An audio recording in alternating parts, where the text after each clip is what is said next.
बावन बाजार 53 गली का शहर कटक, जो कि बारबटी स्टेडियम हो या फिर बाली यात्रा, और खाने की चीज में फेमस है दही बड़ा आलू दम। लोग कहते हैं कटक जाना तो दही बड़ा आलू दम खाना, बावन बाजार 53 गली घूमना। तुम देखे होगे बहुत शहर और गांव, पर कटक में वहाँ का भाईचारा देखना।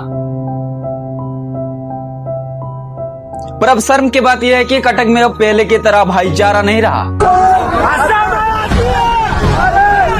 देखो सीधी सी बात मैं तुमको बता देना चाहता हूँ, कटक भाईचारा का शहर में जब लोग दुर्गा माँ का विसर्जन करने के लिए जा रहे थे, उस समय दरगाह बाजार नाम का एक स्थान में वहाँ का मुस्लिम लोग विसर्जन में जाने वाले सभी हिंदुओं के ऊपर अटैक किए, बोतल फेंके, पत्थर फेंके।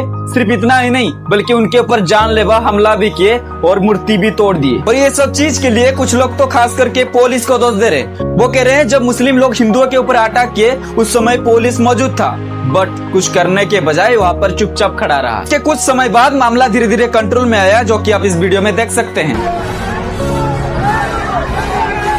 उस दिन गया, उसके अगले दिन कटक में रहने वाले सभी हिंदू अपने पर हुए अत्याचारों के ऊपर आवाज उठाने लगे, रैली करने लगे। ये सब चीज देखकर वहाँ का प्रशासन ये कहता है कि गुनहगारों को दंड दिया जाएगा, सीसीटीवी जांच किया जाएगा और गुनहगारों को पकड़ा जाएगा। पर वहाँ का कुछ लोग प्रशासन के बात सुनकर ये कहते हैं कि प्रशासन बातों को छुपा रहा है, झूठ बोल रहा है, और जो वो कहता है कि 6 लोगों को पकड़ा है वो भी झूठ है। सिर्फ इतना नहीं, वहाँ पर वो हादसा का गलती वहाँ का डीसीपी और कलेक्टर को दे रहे और उनका ट्रांसफर का भी मांग कर रहे हैं। गुनहगार और गुनहगार के पीछे जिनका हाथ है उनको भी पकड़ने का मांग कर रहे हैं। पर मैं तुमको बता देना चाहता हूँ, अब का समय में वहाँ पर हिंदू मुसलमान के अंदर के हिंसा एक दंगा का रूप ले चुका है। हिंदू अपने ऊपर जो अत्याचार हुआ उसके लिए आवाज उठा रहे, राले कर रहे। ठीक इसी के तरह वहाँ का मुस्लिम भी राले कर रहे। देखने जाए तो मामला आउट ऑफ कंट्रोल हो चुका है, और उस मामला को कंट्रोल में लाने के लिए वहाँ का प्रशासन 36 आवर का कर्फ्यू के साथ साथ अब तो इंटरनेट सेवा भी बंद किया है वहाँ पर, जिसका परिणाम मामला धीरे धीरे कंट्रोल में आ रहा है। और सीसीटीवी फुटेज को देखकर पुलिस गुनहगारों को भी पकड़ रहे हैं।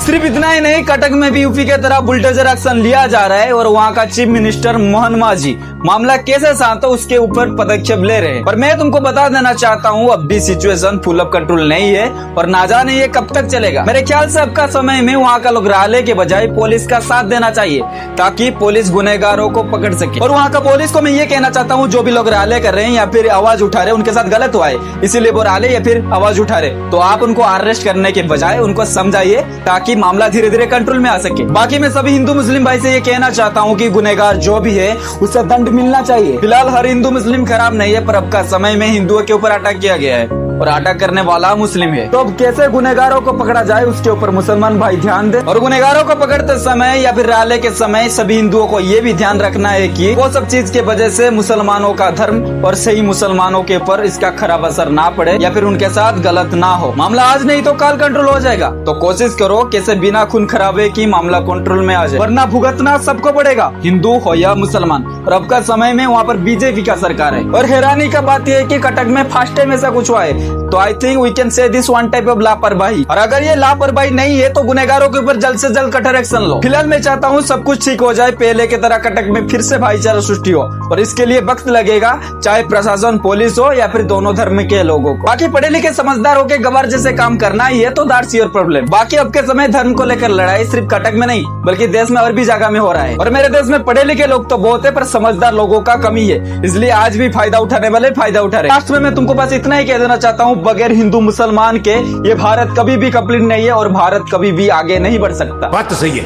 इसी के साथ वीडियो खत्म होता है। अगर वीडियो को लास्ट तक देखे हो तो थैंक यू। बाकी लाइक शेयर सब्सक्राइब वगैरह कर देना, और प्लीज सबसे बड़ा इंपॉर्टेंट चीज कमेंट करके जाना, ताकि मुझे मैं अपना गलती जान सकूं या फिर कैसे वीडियो बनाना ये सब जान सकूं या फिर खुद को मोटिवेट भी कर सकूं।